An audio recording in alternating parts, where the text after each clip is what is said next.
ব্রিটেনের একজন নারী অফিসে ড্রেস কোড না মানা এবং বিদেশি ক্লায়েন্টদের সামনে টয়লেটে যাওয়ার অনুমতি চাওয়ার অভিযোগে চাকরিচ্যুত হয়েছেন। ভুক্তভোগী নারী ২০ বছর বয়সী এলিজাবেথ বেনাসি মাত্র ৩ মাস চাকরির মধ্যে তিনি একদিন ড্রেস কোড মানেননি। এছাড়া ওই দিন অফিসের অন্যান্য কর্মীরাও অফ ড্রেসে থাকলেও নানা কারণ দেখিয়ে শুধুমাত্র তাকেই চাকরি থেকে বরখাস্ত করে তার বস ইশরাত আশরাফ। এরপর তিনি এমপ্লয়মেন্ট ট্রাইব্যুনালে মামলা করলে ওই প্রতিষ্ঠানকে ৩০,০০০ পাউন্ড ক্ষতিপূরণ দেওয়ার নির্দেশ দেওয়া হয়েছে।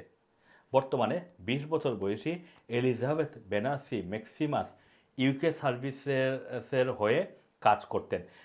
এই কোম্পানি ডিডাব্লিউপি এর অধীনে বেনিফিট পেমেন্ট পাওয়া ব্যক্তিদের নিয়ে মূলত কাজ করে। পেমেন্ট পাওয়া ব্যক্তিরা যাতে কাজের আওতায় এসে পেমেন্টগুলো পাওয়া বাদ দেয় সেজন্য তারা নানান ধরনের পদক্ষেপ গ্রহণ করতে, মানে একজন যাতে বেনিফিট থেকে বের হয়ে আসতে পারে সে কারণে তারা জব কোচ বা কেরিয়ার প্ল্যানের মতো কাজগুলো করতে এরকম একটি প্রতিষ্ঠানে এলিজাবেথ কাজ করতেন। খবরে বলা হয়েছে ২০২২ সালের আগস্টে সর্বকনিষ্ঠ কর্মী হিসাবে ম্যাক্সিমাস ইউকে সার্ভিসেসে জয়েন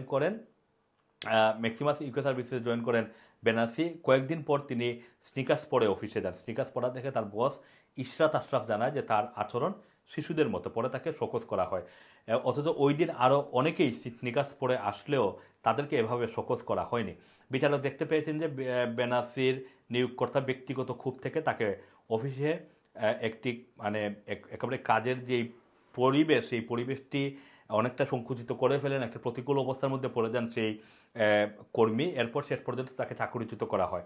তদন্ত শেষে বেনাসিকে ক্রয়ডন ট্রাইব্যুনাল কর্তৃক ২৯,১৮৭ পাউন্ড কম্পেনসেশন মানে ক্ষতিপূরণ পরিশোধের নির্দেশ দেওয়া হয়। ট্রাইব্যুনালে জাস্টিস ইয়ন ফাওয়েল বলেছেন যে বেনাসির আচরণ ঠিক ছিল, কিন্তু অফিসে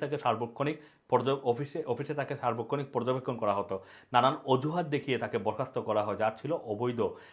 তাই ক্ষতিপূরণ হিসাবে এলিজাবেথ বেনাসিকে ২৯,১৮৭ পাউন্ড প্রদান করতে হবে।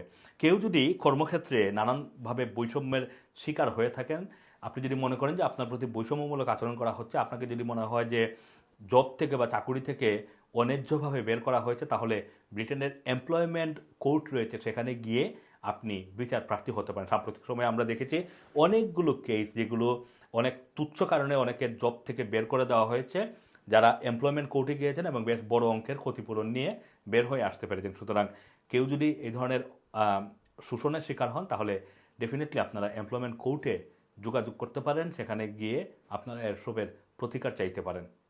Assam Masum, Rana TV, London.